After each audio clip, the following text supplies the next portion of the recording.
the Orange Bowl, because you guys want to know the whole name of it? The College Football Playoff Semifinal at the Capital One Orange Bowl. So yeah, that's a long name. Well, I guess it's just Capital One Orange Bowl without it. We're gonna start with Oklahoma Sooners. So, um, um, so Oklahoma first they won the Big 12. Baker Mayfield, their QB.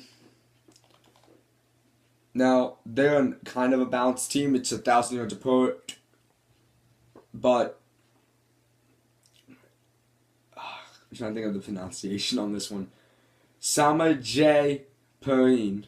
Let's hope that's pronounced correctly there. He leads the team.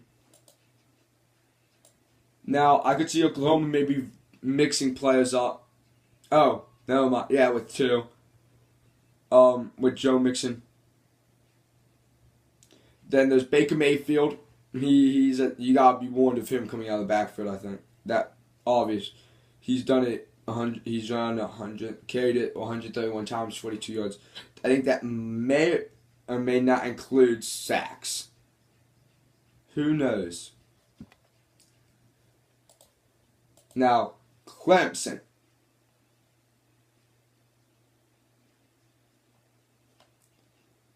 Guys. Now we all know the QB, Deshaun Watson, a Heisman finalist. And that's just it, a Heisman finalist. He's the only player in FBS this season to go for 3,000 plus yards and I think passing yards and go for 700 rushing.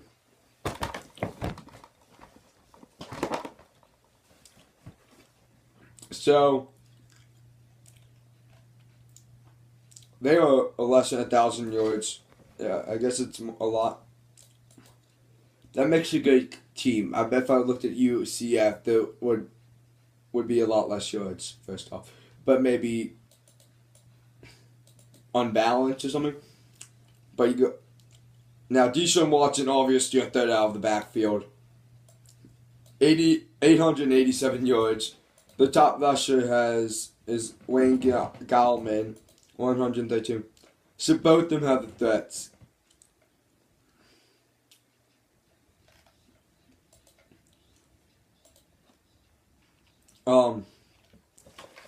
AP, for Oklahoma, as I did in my other one, the first AP teams, their passing yards per game 193, rushing 197. That's probably why they won. It's only 4 yards away. So they're close to 200. Yeah, they're close to 200. Right? Yeah, it's just below.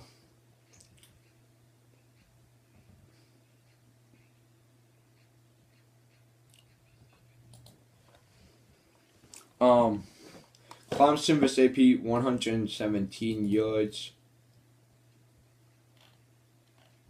124. So they're averaging about 250 per game. But then again, you got Paul's Patrol, which I don't remember exactly what that means. Again, it's the nickname for the defense there.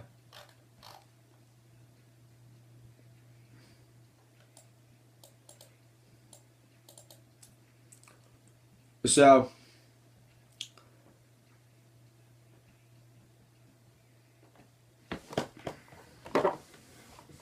Deshaun Watson's also played most when best when it mattered. So,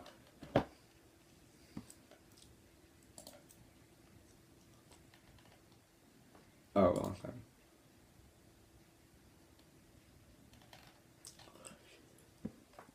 Alright, well, Clemson started.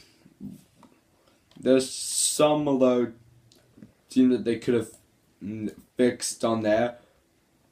They still have a season versus Warfield and Appalachian State. Then the other conference, Notre Dame, and then you can't help a rivalry game. Don't push out of conference rivalry games. You shouldn't. South Carolina. But then again, South Carolina gave them a fight.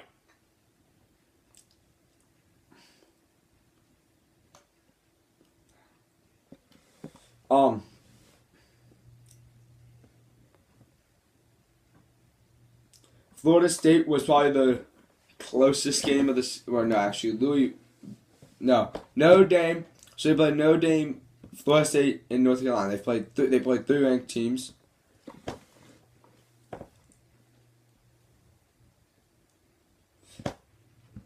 So, and in those games, they've stepped up at the end, and they've had to do that. But Oklahoma will probably look at those games. And no offense to Notre Dame, Florida State, or North Carolina, they're not exactly like those teams. North Carolina now is maybe closer to that, like that.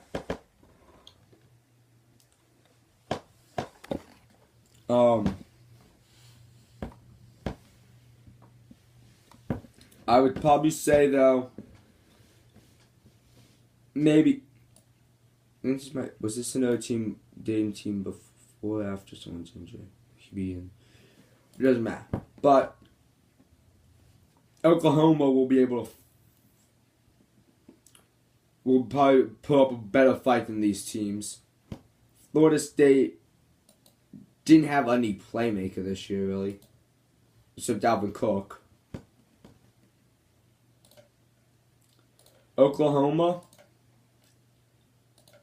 guys, we all know the Big Ten schedule. Not good.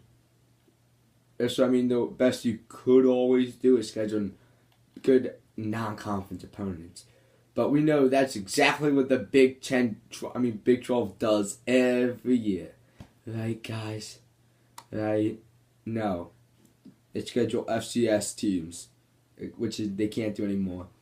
Right. So, they played Akron, Tennessee, but no offense to Tennessee because actually, huge offense to Tennessee because of Tennessee, obviously. They blew a 17-point lead. Clemson will not blow a 17-point lead on you. They played Tulsa.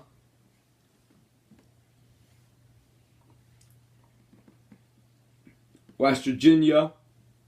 That's one of the ranked opponents. Maybe it was at the time. Then they lost to Texas. Sorry. No laughing at losses. No, I'm just gonna laugh. Whatever.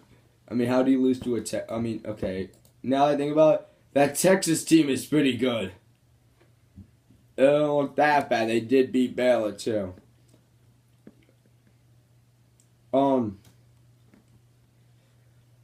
Then they kind of just went through the schedule. Kind of out Texas. Winning games big. Then you get to the final 3 games of the season. Baylor, they won. They showed that Baylor's probably overrated, and they were. TCU, then again showed Oklahoma State did that the week before too. But they needed. TCU, I think, didn't have the starting QB in there at this point. I was camping this weekend. Please excuse me if I don't fully know all the officially what happened. They had a 2-point conversion stopped or something at the final few last game, and then a signature win of the season, beating one of your rivals, Oklahoma State. They beat a big. So.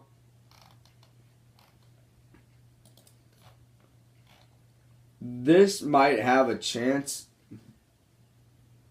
So,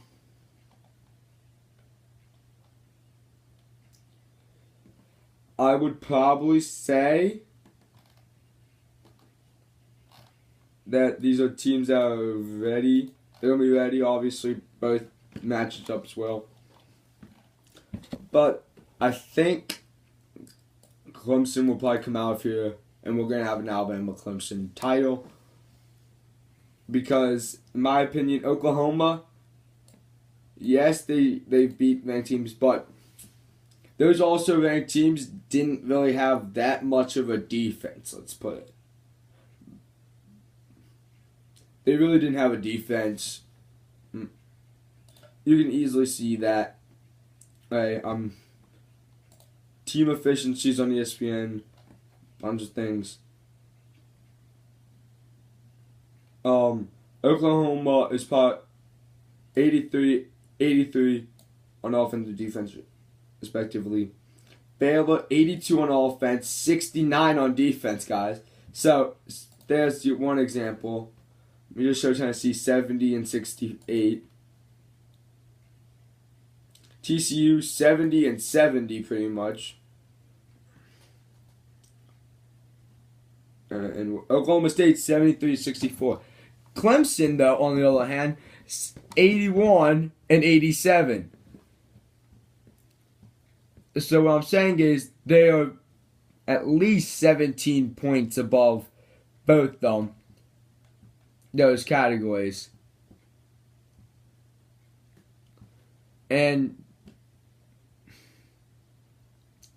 while we're at it, Bama defense 92 point. Let's see, do they have the best team? Yes, 92.9. Just out there for everyone. Because the Alabama defense is built to stop pretty much everything. Except the spread them out very fast pace, spread them out. Spread them out wide, you must. That forces Alabama into problems. Michigan State, 70 and 73. And they're below both Ohio State and Michigan from the division.